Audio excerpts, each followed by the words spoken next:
I'm so tired of people saying that it's just a movie, it's just a comic book, it's just a TV show. No, it's not. Stories are the building blocks of our culture, of ourselves, even of our own psychology. We are a product of the stories we tell ourselves about our own past and the experiences on a daily basis, but also the stories that we choose to spend time with.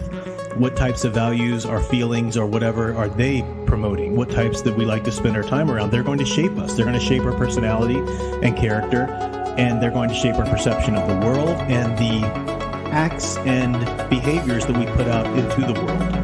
And people don't understand that. They go, it's just a movie. It's just this. I can like and promote whatever I want. Well, of course you can, but you should pay attention to the responsibility that you have. Consume stories responsibly. As a member of society, as a human being, responsibility to yourself.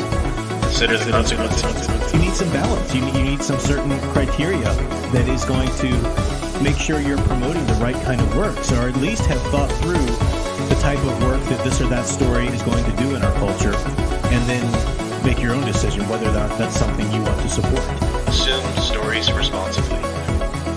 Consider the consequences. Consume stories responsibly.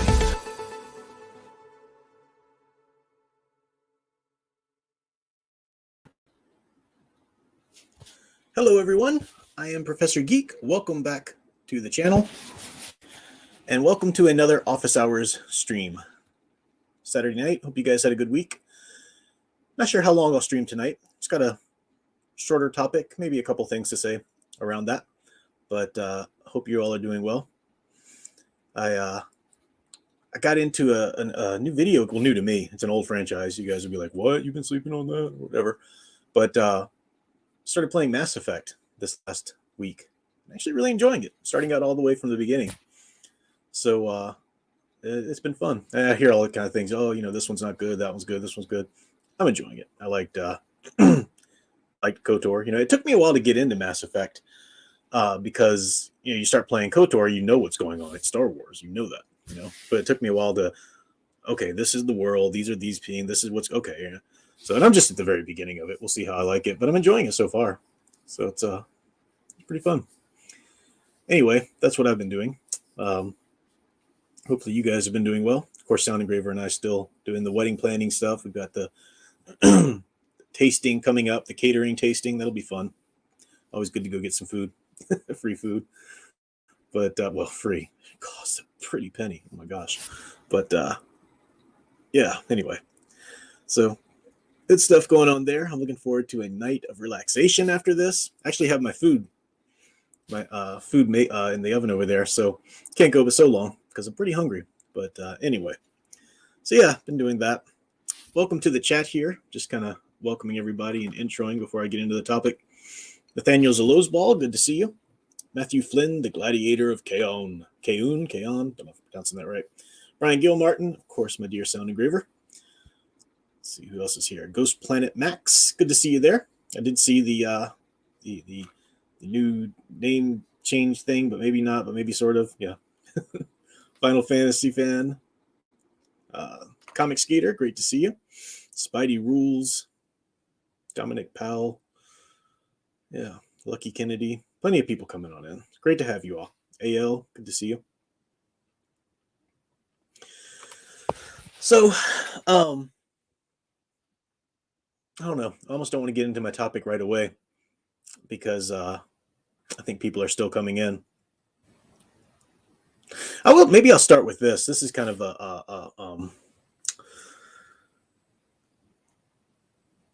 it's related to my main topic, and I think it's part of the problem.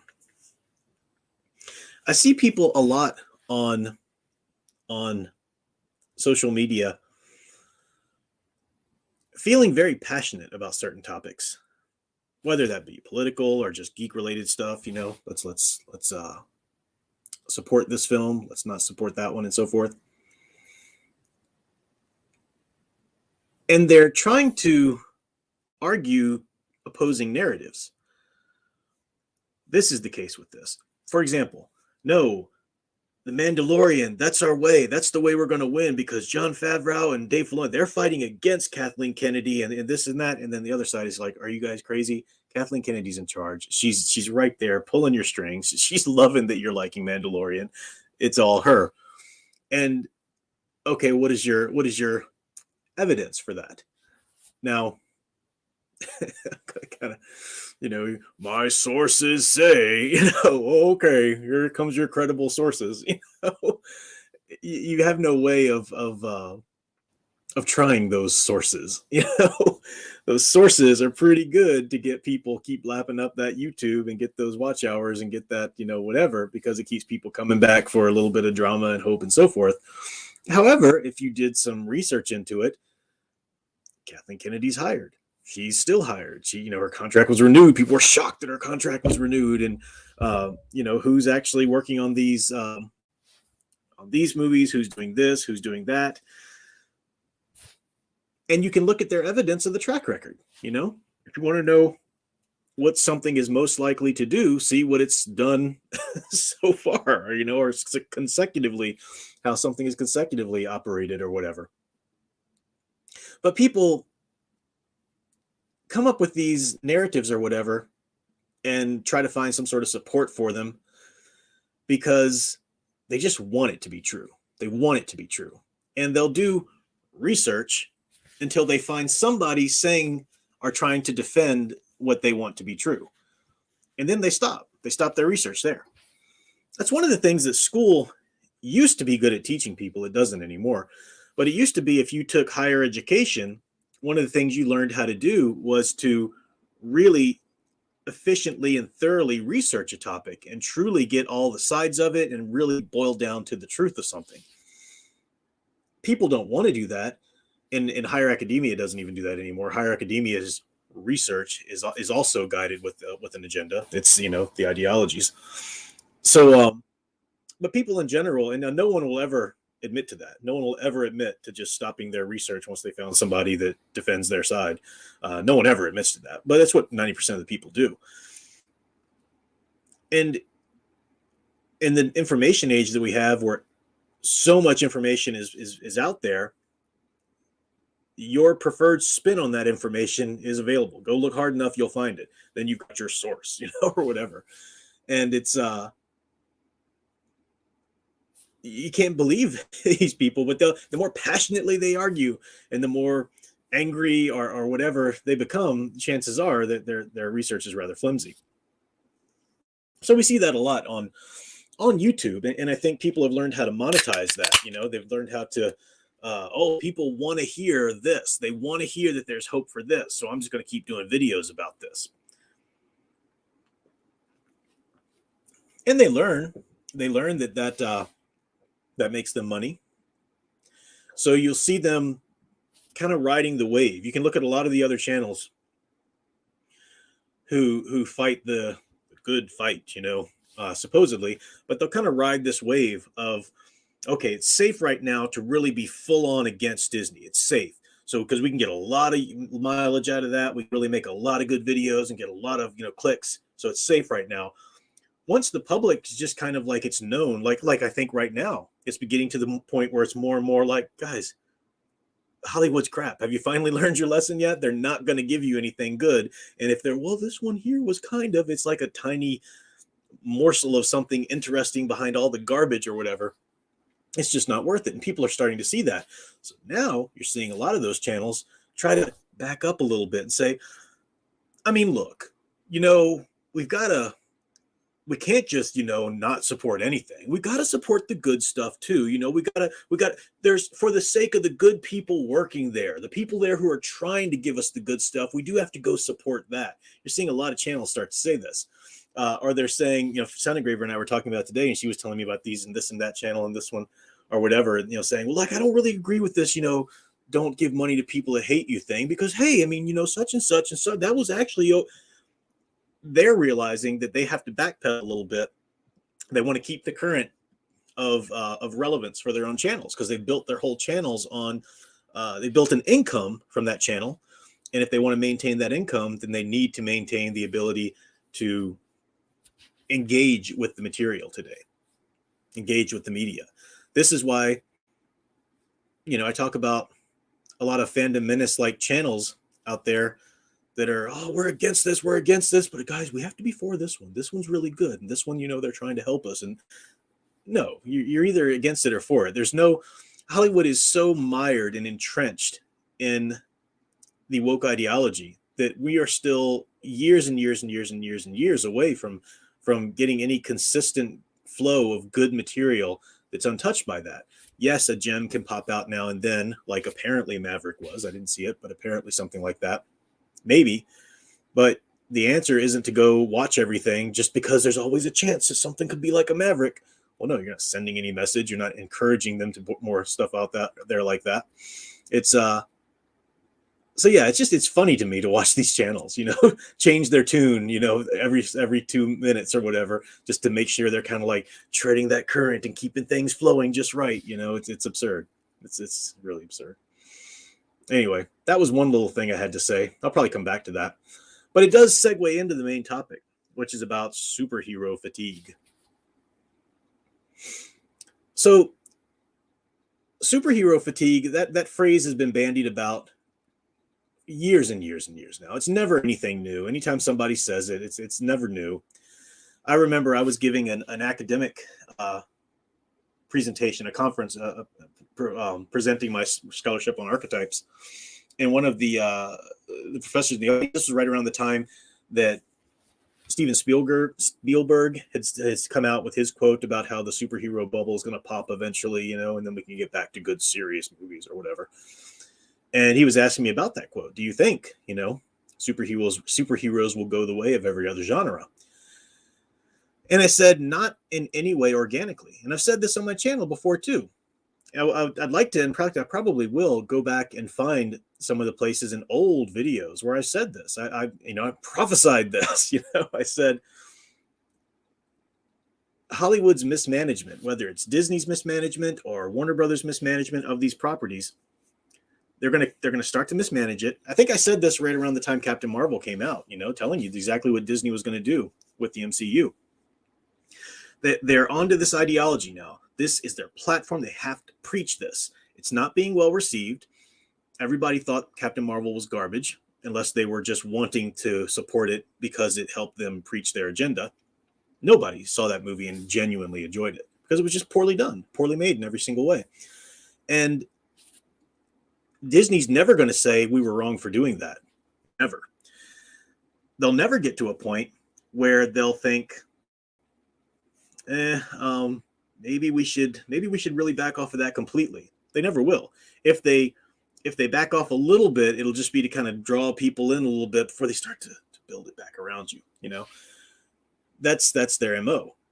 The ideologues, the wokeism, the ideology, it's like a cancer in the industry of social media, of Hollywood, of our entertainment industry, and in a lot of other areas too. It's like a cancer, and it's been so silently, so sometimes not so silently, working into the fabric of culture, and it's been its desire. It's wanted to do this, and I'm not saying that there's like a secret cabal of wokeism, no, but the colleges crank out these people with this ideology. I see it working in colleges. I really try to foster free thinking in my classes, and if they want to think, stuff that the ideologues thinks, that's fine. It's there. I'm teaching them how to write or how to think about literature or whatever. They can come to their own conclusions. But I'm seeing more and more people. They're just so already, even at the lower undergraduate level, already programmed by either their high school or the very first initial classes they get when they come into college. And that program just hits hard, and they're that's what they think. So they're coming out into society and getting jobs in these places. And what does that ideology want them to do? It wants to go perpetrate itself. It's like a cancer virus. Ingratiate yourself, but attach yourself to culture, to entertainment industry, to other industries and whatever, and try to, no matter what, preach the agenda, get the message out there, normalize, tear down, deconstruct the past, take away every norms that people have about beauty or men and women or what's right and wrong or anything. Take it all down, tear it down so we can replace it with our stuff. They want to do that. And that's what we're seeing happen. And we're seeing the fruits of that long infiltration now. And it's incredibly naive for people to think, oh, well, well, Bob Iger's back and he says he's going to clean some house. Okay. It's very naive for anybody to think that James Gunn's in charge now and he's going to do it differently. Even if somebody came in in charge in any kind of way, there's no position in which you can really successfully gut out all of that garbage and all of that insidious preaching that wants to be done. It's in the industry. Those people are just there. They're ingrained. Even something like Twitter, Elon Musk was a good example. It's shown us it's a good kind of case study because he did. If anybody had the power and the ability to really go into a thing like Twitter, and that showed us how corrupt and how just it was like the church of the woke. It wasn't even a business anymore. It was all about perpetrating this message, and we heard the stories about that, and he changed a lot of things there, but everybody still uses Twitter in that way. You've got all those people still on there, and it's harder for them now, and that's great. I like the changes that people have said of there, but it's still no place you want to. It's still a cesspool. It's a cesspool, and I don't know if there's any way of changing that. I'm not suggesting people should censor this or that. I'm not saying they should do the same thing the wokes were doing, for the anti-wokes or anything. No, but it's still in there. It's in the entertainment industry to the point where it's just not going away anytime soon. And I said when Captain Marvel came out, I said they're not going to admit they're wrong about this. They're going to bulldoze forward. And I said this about Disney and Warner Brothers with the Snyderverse. I said they're going to keep going and going and going and going until it just falls apart around them, until they're not making the money. People aren't caring about the genre anymore, the industry anymore. And then what they're going to do is they're going to claim, well, people just aren't into these movies anymore. You guys don't want to come see these movies anymore, so that's fine. So we'll just start to, we'll scale them back and we'll just start to kind of turn to other things. And they'll try and spin this narrative as though, well, it's superhero fatigue. People are tired of the genre. Hey, every genre has got to die at some point. We're not making a bunch of Westerns or a bunch of film noir or a bunch of, incarnations of those movies can still be made, but the movement, the genre is not there present like it was before. And they'll try to paint that picture. And that's what we're seeing people online now do with it. I heard somebody, I think I first recently heard the phrase superhero fatigue. I can't remember if it was during a stream or in a comment on a video, but it was somebody saying, look, let's give James Gunn the benefit of the doubt, okay? Because, there's a lot of superhero fatigue going on. And so even right there, that's just an absurd comment. But I really wish I knew the context that person was coming from. Like, are you trying to say that, look, we're getting to the point where we might not have any more superhero movies anymore, so let's just support people who are doing it, okay? That's a horrible stance to take. I would much rather never receive another superhero movie in my life, never see any new incarnation of anything Star Wars ever, if it meant the franchise would stop being deconstructed and mishandled and just driven into the ground. I'd much rather see that.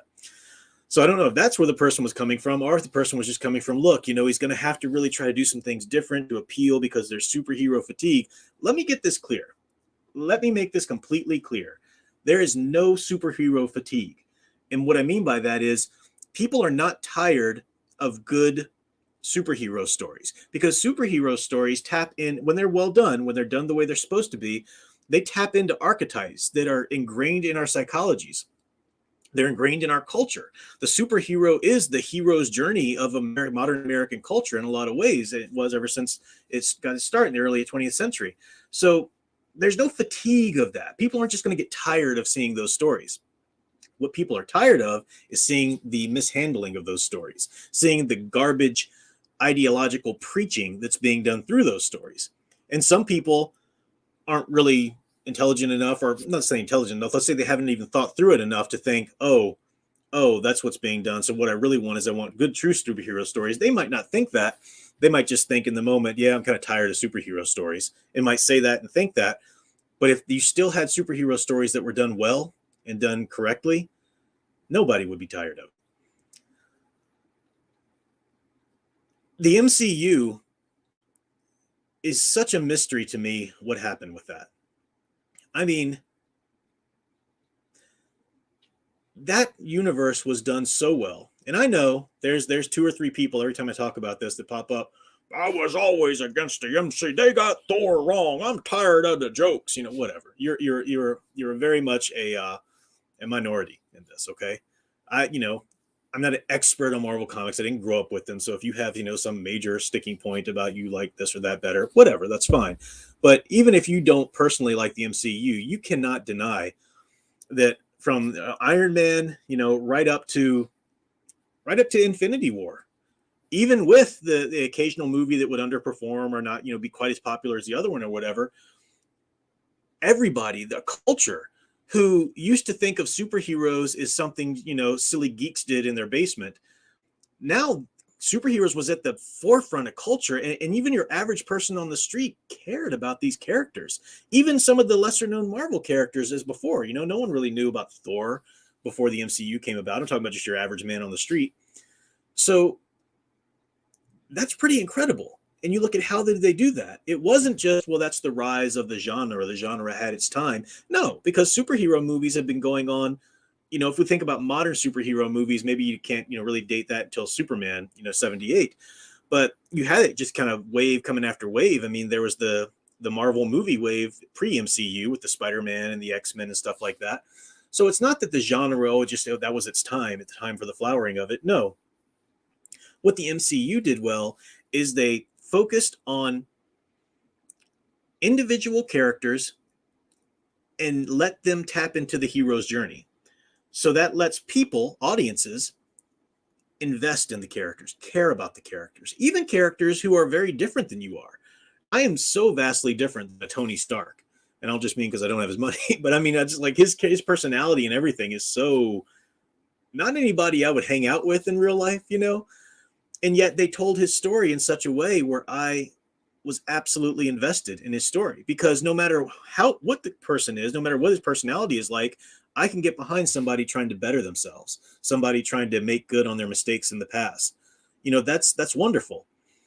So they started with individual characters and they linked them directly to the real visceral hero's journey, which is absolutely ingrained in all of us. There's always people trying to come up and say, oh, the hero's journey is problematic. Oh, no, the hero's journey isn't, we need to get away from that and get into this. There's no getting away from it because it is human psychology.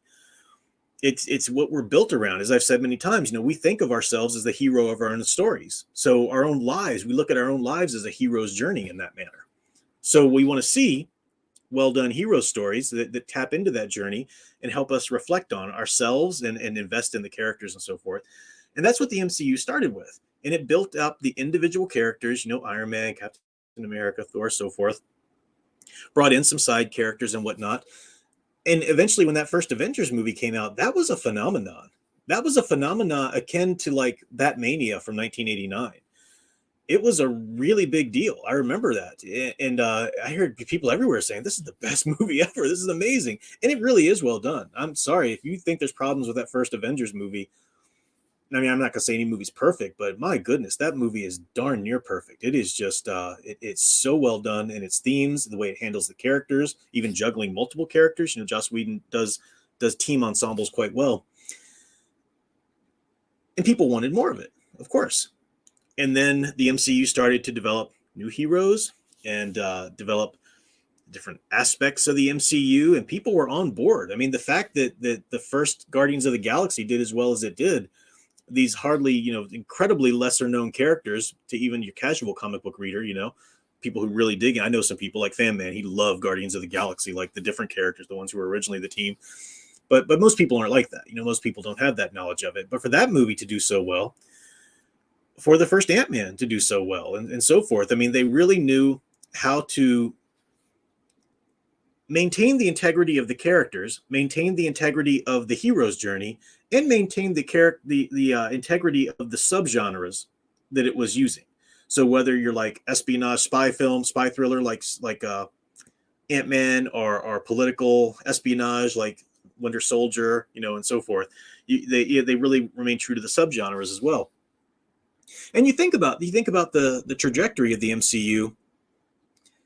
People were so engaged with these characters, and I'm just talking about culture at large. I mean, people who normally wouldn't give a snot about any kind of comic related anything cared about these characters, so that when they saw Infinity War and it ends with the gut punch it ends on, I mean, that was almost a little cultural phenomenon too. People were like, wow, and I was there with them, and I was trusting. I saw everything that Marvel had kind of established this pattern, and they'd established this level of quality, and I trusted that they had a plan. I trusted, I knew that they were going to, it's going to be an epic when they closed it up. And then the very next thing they gave us was Captain Marvel, which not only was horrible in its own just makeup as a film, as a story, as a directed whatever, but it was also trying to retcon or what's the word, retroactively insert her into the MCU as a incredibly important character that we hadn't heard of, that we don't care about. I mean, it had to be done in the 90s, and she was there at the ground floor of Nick Fury and all of that, and she was there, and she was always his ace up his sleeve and so forth. No, that movie failed to make us care about her character or invest in her character in any way. No one gives a crap about Carol Danvers as far as the MCU goes in presenting her. And the MCU retroactively took everything that we loved, the MCU, and tried to say, actually, guys, it's actually kind of built around this one character who's, the one that even gives the Avengers their name and so forth. So that was just bad writing. And I should have known at that point that Endgame was going to be heavily problematic, but I was trusting that she wouldn't be in it. There were all these stories going around. Well, the Russo brothers don't actually want to have her in it, and they're going to try and really keep her. Well, she was in it. Even the little she was in it, it was still too much. And Endgame also showed you how little of a plan they actually had. They just dropped the ball. There's wonderful moments in it. My goodness, you can't help but to just stand up and cheer when Cap, wields Mjolnir and whatnot. But it's just horrible. It took the story arc that they were building with the Hulk through Age of Ultron, Ragnarok, and Infinity War. He was on a character arc there, and they just dropped the ball in Endgame. He did some stuff, figured himself out. Now he's Professor Hulk. Yeah, don't worry about it. Horrible writing. The whole time jump, I've talked to you about how that's just epically bad writing.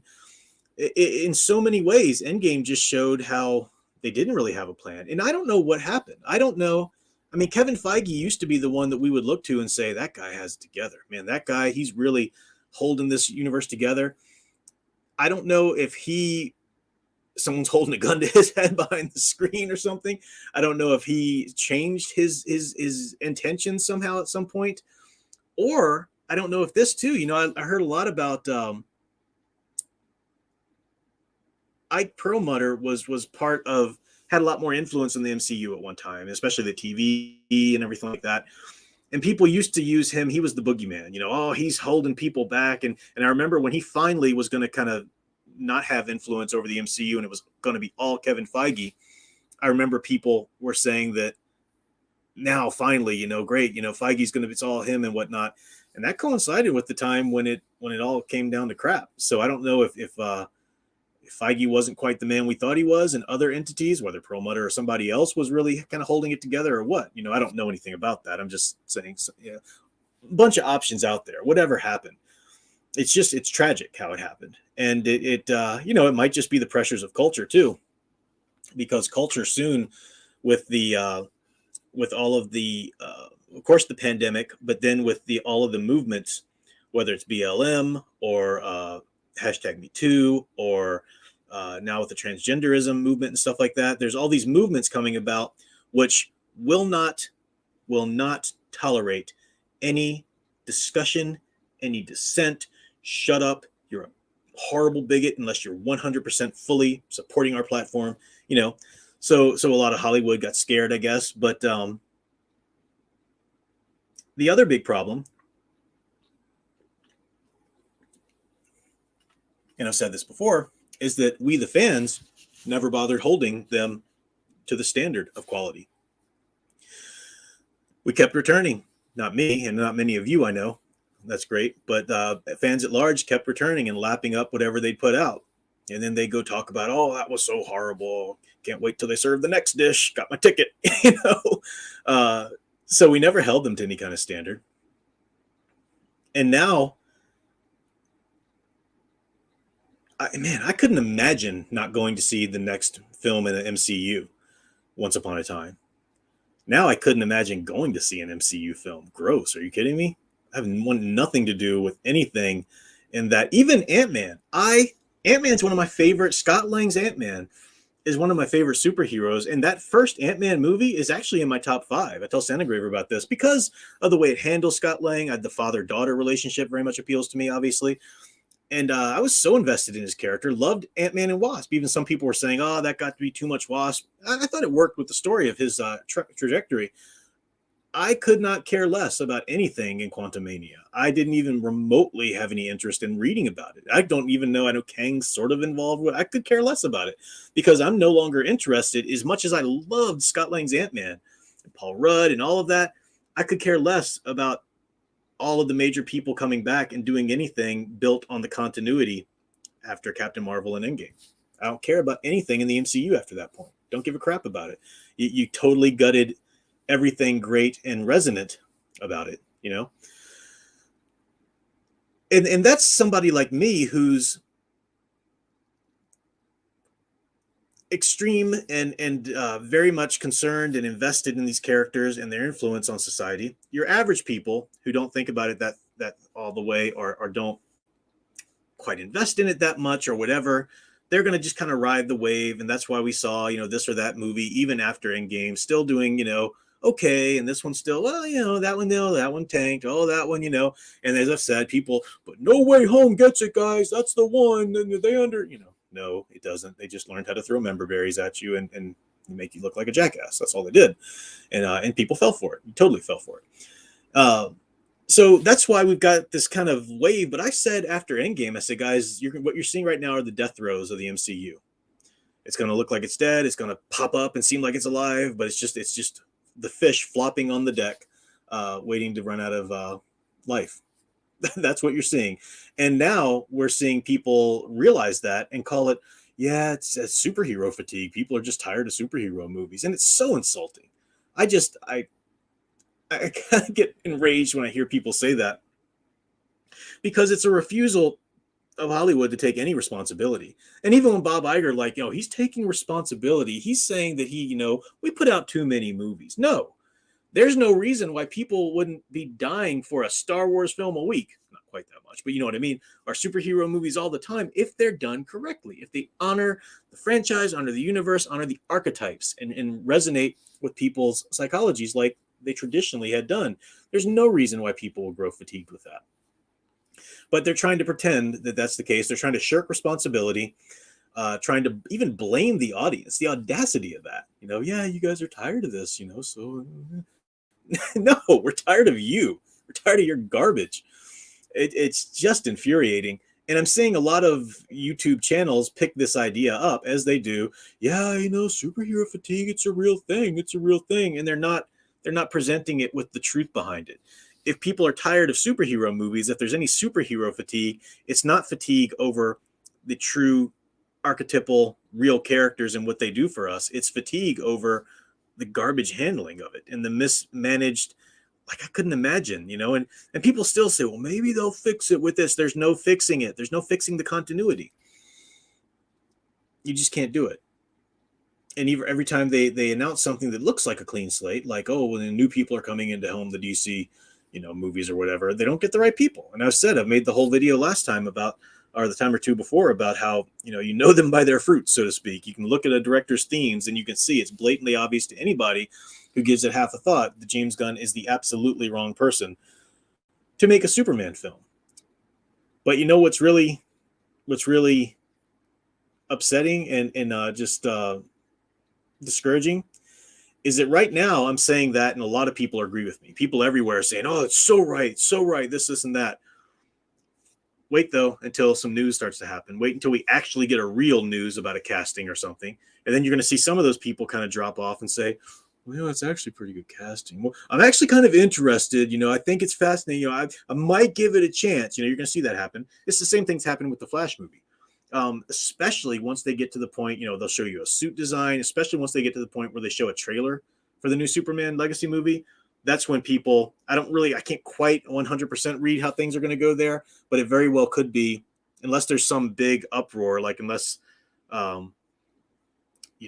somebody hugely, some sort of woke agenda isn't majorly attached to the suit to James Gunn or the superhero movie. As long as that's not happening, you'll get all your favorite YouTube talking heads saying, "Yeah, guys, I think it's really going to turn this one around." Because what did I say? I said that was going to happen with the Flash movie, and it did. We're starting to see it now. As soon as the trailer hit, as soon as we saw Michael Keaton in the suit, everybody's like, "Well, I'm going to see it for Michael Keaton. Okay, that's what I'm going to see."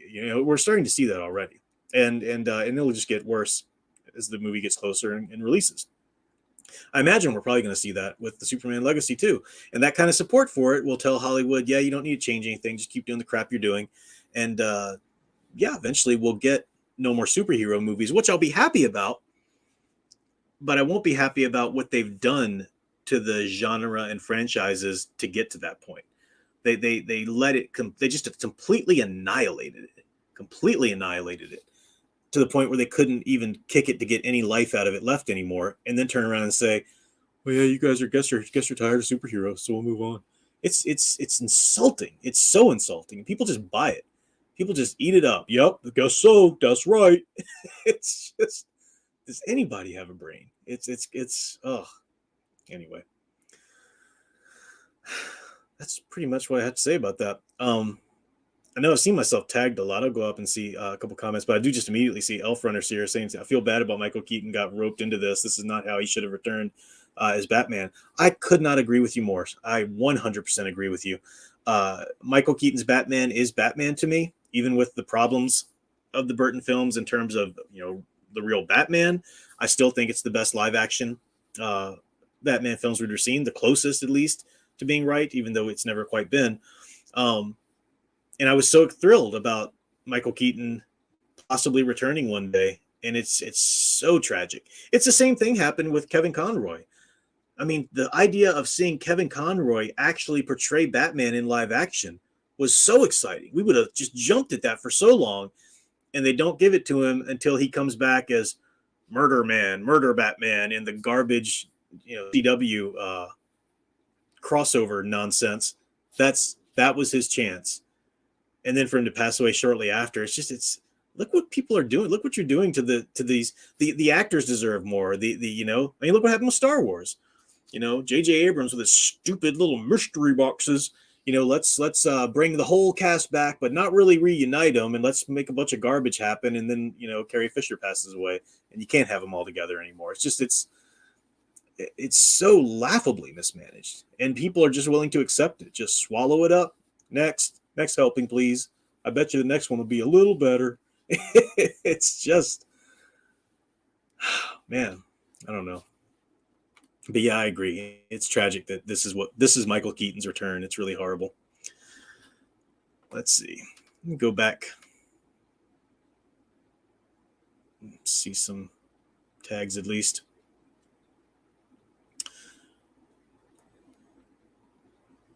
Fizzocho said it'll be funny if Professor Geek was ever on stream with Duke. I don't do streams with other people unless it's somebody that I'm interviewing or somebody interviewing me that I respect.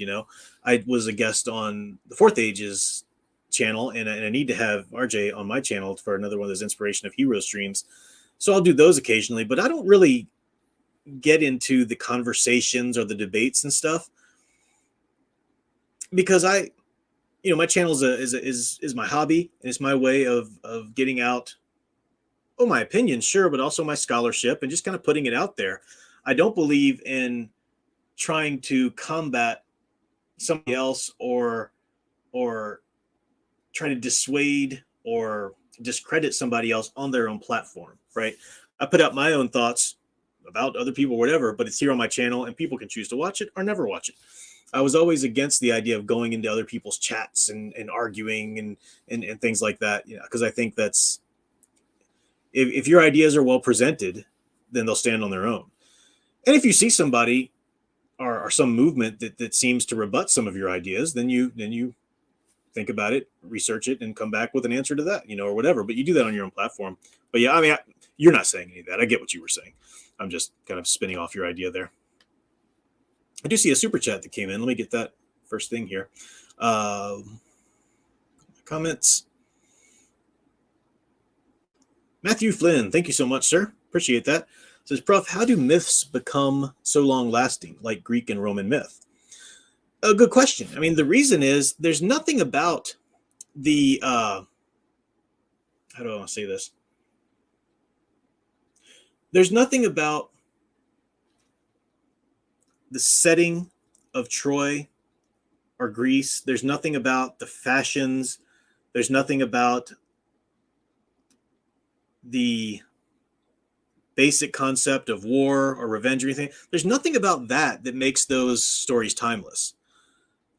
What makes them timeless is the fact that they tap in to the basic human story. They tap into our psychologies. They tap into the hero's journey elements. They tap into archetypes that are very much present in human psychology.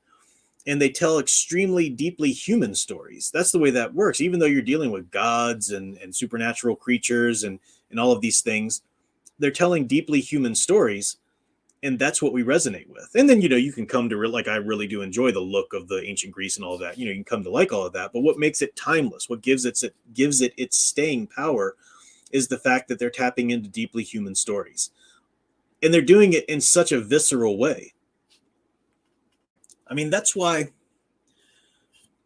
sometimes even stories, books, for example, that aren't all that well written will still do that, like Tarzan. Edgar Rice Burroughs was really not that great of a writer. I mean, in terms of a prose stylist. His prose was clunky. It's kind of a pain to get through sometimes. But he understood archetypes. He knew what people wanted. He knew that, he took Tarzan, and Rudyard Kipling got so mad because he thought that Burroughs was copying him with his Jungle Book thing. No, Burroughs found in Jungle Book kind of what Disney did when they made their adaptation. They found the kernel, the really attractive kernel of fascination in that story. Rudyard Kipling took that kernel, took the idea of a boy raised by wolves and into the jungle and so forth, and made a socio-political commentary out of it. Well, yay. I mean, it still has resonances today, and you can still very much appreciate the book for its resonances, but colonization of India isn't exactly a big concern for people much anymore. But Burroughs took that idea of a human being raised by apes in his story. They weren't gorillas. They were like the missing link, in his original novel. And that was so fascinating. Nature versus nurture. It was so fascinating to us. And the book is just a lot of great scenes, a lot of great, as Ray Bradbury said, Kipling's a better writer, but Burroughs is a far better romantic. And that's absolutely true. So these stories resonate with us if they tap into the human experience, even more so than if they're well written. A well written story is always going to be wonderful, and you can appreciate it for its construction and so forth. But whether or not you really care about it as one of the books you want to take to a stranded island or whatever, or survive a third world war or whatever, is going to be whether it really resonates with people.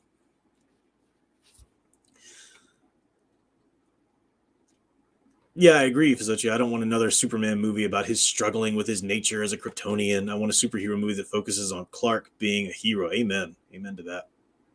Yeah. Omni Trickster, I don't have any other social media. No, I just don't have the time to upkeep that or really engage with it. There is a Professor Geek Facebook page, but I don't even upkeep that. I just don't have the time.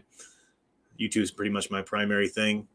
One day I might bring back the Professor Geek Facebook group as a way for people to chat with each other and whatnot. But there's a lot of people that want to send me their ideas, their stories, or get my thoughts on this cool idea they had and stuff. And maybe they've got great stuff, but I don't have the time. I'm father of a special needs child, getting married. I'm juggling like 3 or 4, adjunct teaching positions and all that, combined. And it's just, unfortunately. But I do appreciate it, and I love engaging with you guys here when I get to do a stream.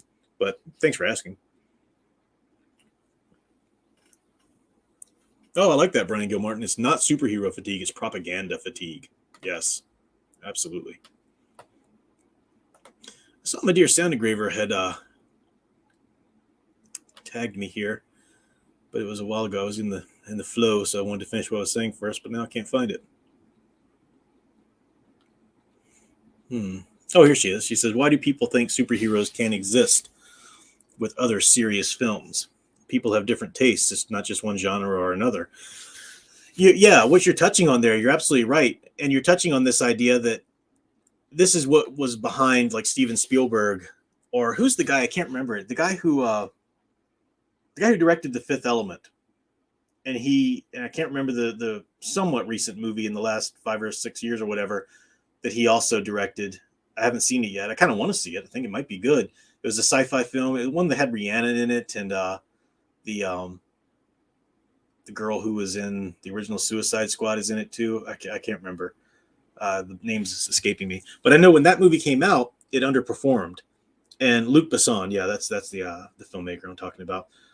The movie underperformed. Yeah, Nathaniel Zlosball, Martin Scorsese, another filmmaker who talked about these movies. They like to sort of poo-poo these movies because they were so popular and people were going to see them, and not these traditional, come to see my deep, movie about whatever.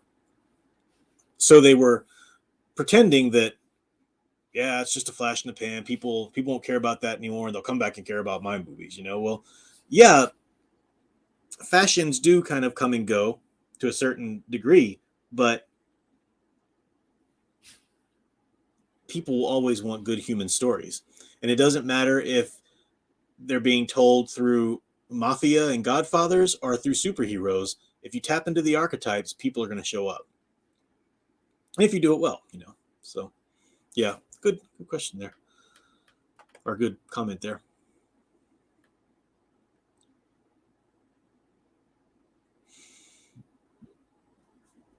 I am smelling my food over there. I think it's just about ready. So I'm not going to be on here for too much longer. Google account says, give DC a 5-year break. We'll give everyone a palate cleanse. I agree with you on the palate cleanse. I think it'll take more than 5 years even. I think to kind of add on to what you're saying, people need a palate cleanse, but I also think that Hollywood needs a overhaul. I would say give it as much as 20 years, at least 10. I would argue for as much as 20. Before, when people return to superheroes, if we really want them done right, they have to return to them not trying to make the next big flash in the pan movie again, because you saw that, like when I was talking about the MCU, you saw the patience and the dedication. Something like Iron Man, the first Iron Man movie, was made for comic fans. Now, it was presented in such a way where it was able to be a platform that brought in a lot of non-comic fans, and that was great, and that was part of its success. But that was very much made for comic fans. Once superhero movies became to be such blockbusters and everything, then it got to the point where the next superhero movie was trying to be made as a huge blockbuster. We got to bring in tons of money for this, when those early movies, one of the reasons why they were so good is they were just concentrated on good story. Let's establish this character. Let's please the fans. Let's make sure that he's appealing to people who haven't heard from him as well, and so forth. And that was the focus. Thank you, Comic Skater, $4.99. I appreciate that. Says, thanks for the stream. Diet DP on me. Yes, sir. Thank you very much. Yeah, I've got some good dinner here that I'm gonna crack in there, and I'll probably watch a little anime while I eat, and then jump back into the to gaming on some Mass Effect. And I'll see Sound Engraver later tonight. But Saturday nights are my nights to stay up until freaking 6 a.m. if I want to, and sleep all the next day. It's beautiful. It's a gorgeous thing. Definitely wearing myself thin with my teaching schedule this semester. But summers are a little lower. You don't get quite as many classes in the summers. So I'll take as much as I can get in the spring to balance it out, so that but summers are a little bit more time and whatnot. That's why Big Al and I are going to start the EU book study back up in the summer. He still hasn't told me if he wants to do the novelization of Revenge of the Sith or Darth Plagueis. So we'll figure out one of those. Yeah, enjoy Arkham Asylum. That's an amazing game, definitely. Sound Engraver will be on stream tomorrow. She'll be streaming, maybe even on camera. I don't know if you said that or not, or if you decided on that or not. But talking about art, why people don't understand art. I think that, or are you talking about comment? You said artists have a strong distaste for whatever is popular among the masses. Yeah, absolutely. It's an academic problem. Yeah, I remember I grew up. I think I've told you this, Sound Engraver, but just as a way to illustrate this for other people, I've seen. I grew up in Central Virginia in Dave Matthews Band country. Dave Matthews Band came from Central Virginia, and I was playing bass, growing up in high school and stuff like that, and trying to, playing in different bands and whatnot. And it was so funny because Dave Matthews hit hard at that time, and he was huge, and everybody in the country and loved Dave Matthews. And you saw all of these musicians from who it's kind of like it could have been them, but it wasn't. And they're like, I don't get what everybody's talking about Dave Matthews. He's not that great. He's not that great. I used to play with the guitarist singer. It was like, Dave Matthews sounds like a chipmunk with tight shorts. I'm sorry. He's just not that, blah, blah, blah, blah, blah. No, I'm not trying to say Dave Matthews is amazing. I like some of his songs or whatever, but you do see that kind of like, well, let the plebeian masses enjoy with their little, McDonald's. We know what true art is. You get that a lot. Matthew Flynn, thank you for the super chat. £5 there. Says, Prof, I was watching your games showcase video and I noticed Skyrim and wanted to know what you think of it. I just started playing it the other night. I think I'm going to have to take a while to get into it because I don't like first-person games. I just can't get into it. I just don't like it. Just doesn't.